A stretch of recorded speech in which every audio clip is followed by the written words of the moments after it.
be very good eating as well. But the main reason is because they're a major pest to the farmers. When you shoot them with a shotgun, there will be one or two loud bangs during this display, so we just well get this underway. Okay then, so the modern shotgun. I repeat, there will be one or two bangs, okay? Right, this is the modern shotgun. This has been perfected by the Victorians round about 100 years ago. It's got a pair of barrels, very cleverly put together so that the two harmonise at approximately 40 yards. The effective range of a 12 bore is not actually 40 yards, it's actually 35 yards. Now 35 yards, I stand just here, and if you look at the BASE stand, from where I'm stood, you've got the floating pigeon on top of the lofting poles there. That's exactly a perfect range for the 12 bore. Now, of course, most of you, the people who do go shooting, you would obviously say, well, I've shot birds further than that. Well, so have I. But the point is, inside the cartridge, you've got lots of small shot, which quickly spread out. And if you start taking shots at 50, 60, 70 yards, you're far more likely to wound your target, or to probably miss it altogether. So to fill the bag, in other words, you're looking at 35 yards. Now, the wood pigeon's a very clever bird. He's been shot at for the last 200 years. He knows that the man of the field is a dangerous character, and he won't come anywhere near you unless you're proper camouflaged and well hidden. So then, 35 yards is the effective range of a 12 bore. And if I get a couple of cartridges out, I started shooting when I was a very small boy, like probably most of you, up here in North Wales. My dad was very strict, but he was also very smart because he made sure that I knew gun safety right from a very early age. He reckoned he'd never keep me away from guns for very long anyway, and that's what life's like, living in the countryside.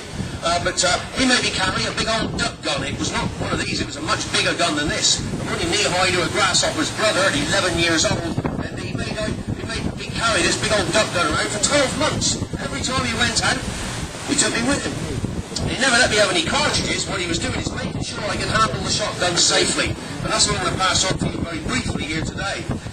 First thing you do is make sure your barrels are clear.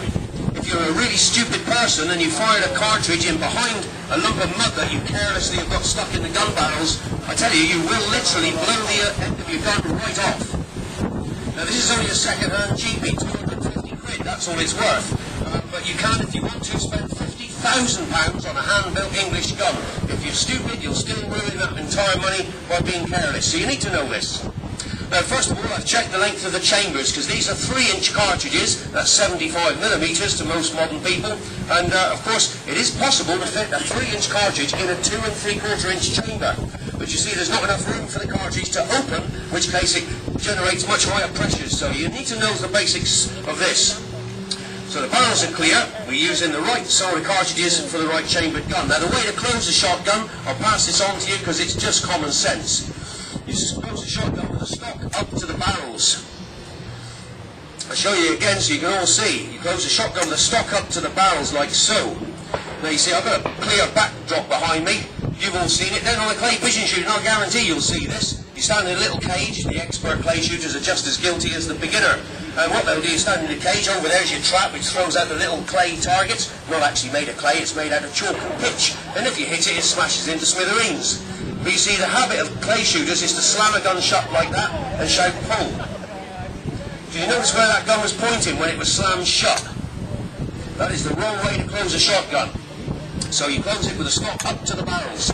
Notice all shotguns have got a safety catch. There it is on the top here. Now the safety catch is a bit of a misnomer here because it does not make the gun safe. That might surprise one or two of you. All the safety catch does is stop the triggers from being pulled. It does not stop the hammer, which is inside the action, from hitting the firing pin. All this stuff I learned as a small boy. So the golden rule of this is that you never ever point guns towards other people. And if you watch me for the next 10-15 minutes, you'll never see me do that. It's a golden rule. This is the sharp end, okay folks? By the time the shot leaves the muzzle of the gun, it's travelling faster than the speed of sound. The speed of sound travels at 1,100 feet per second. It's pretty quick. The gun bangs for those live cartridges you hear down there.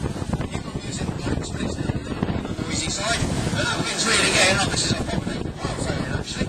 Quite a good day for pigeon shooting. So then we'll fire it off, see you off. Is your dog okay with this? Yeah. Proper job. Are you ready?